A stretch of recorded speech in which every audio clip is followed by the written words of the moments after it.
There is a strange thing that happens almost every day, and most people never stop long enough to notice it. You hear a name. Maybe it appears in a conversation while you're distracted. Maybe it appears in a book. Maybe it flashes across a screen while you're waiting for something else. Within seconds, your mind begins building a person around it. A face emerges, a voice follows, and fragments gather themselves into someone who suddenly feels real. What makes this strange is not that it happens, but how easily it happens. Human beings carry entire populations inside their heads. Parents who are no longer alive, friends they have not seen in years, and historical figures separated from them by centuries continue existing in a place that cannot be photographed or excavated.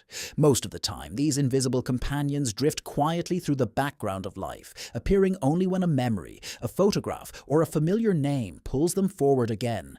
And yet, if you step back for a moment, the entire process begins to feel almost impossible.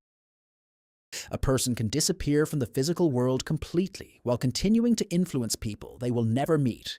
Their body vanishes, their voice falls silent, and the places they once walked change beyond recognition, yet something survives. Parts of them continue moving through other minds. Imagine a child sitting beside an older relative late in the evening. The story being told happened decades before the child was born. Some of the people inside it are already gone. The places belong to another time.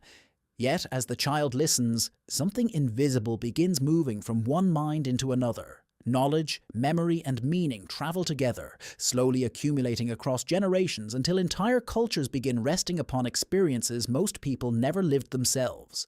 Perhaps this is why human beings have always been storytellers. Not primarily because stories entertain us, but because stories allow experiences to outlive the people who experienced them. Most disappear anyway. A father spends years caring for his family. A young woman imagines the future she hopes to build. A child laughs at something that feels unforgettable in that moment.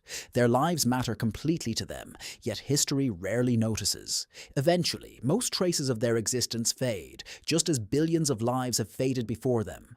History is filled with people who were important to someone and forgotten by everyone else. Yet every now and then, a story survives the people telling it. Most disappear. A few continue moving across generations until people stop asking where they came from and begin asking why they still matter. And occasionally, a story survives for so long that people stop asking where it came from and begin asking why it still matters. Give human beings enough uncertainty, and they will eventually begin turning it into a story. Give them enough time, and they will begin passing that story to their children. After enough generations, the story can begin to feel older than memory itself. Across centuries, people kept returning to the same concerns. They wanted to understand suffering. They wanted to understand purpose. And above all, they wanted to know whether a human life could mean something more than the brief years it occupies. Long before we arrive at the story of Jesus, we arrive at those questions. They appear in ancient civilizations separated by oceans and continents. They appear in myths, religions, philosophies, and private conversations between ordinary people. They appear wherever human beings become aware of their own mortality and begin wondering what to do with that knowledge. A person sits alone after work, remaining in the car for a few extra minutes before going inside. Someone else lies awake long after midnight, replaying conversations and imagining different outcomes. A teenager scrolls endlessly through a glowing screen, searching for something impossible to name. The centuries separating these people from the ancient world seem enormous. The questions do not.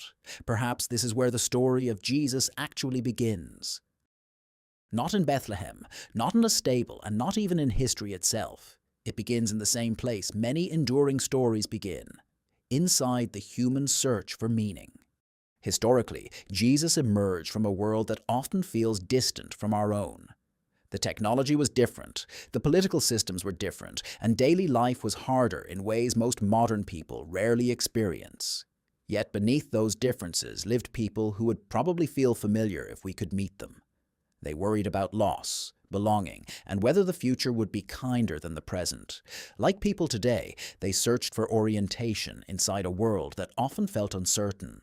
People were not necessarily searching for answers. More often, they were searching for a way to live with questions. Over time, the story became larger than the individual at its center.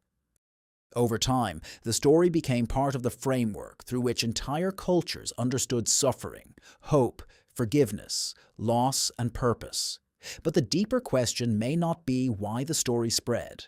The deeper question may be why human beings were ready for it. Faced with uncertainty, people rarely remain satisfied with randomness for very long.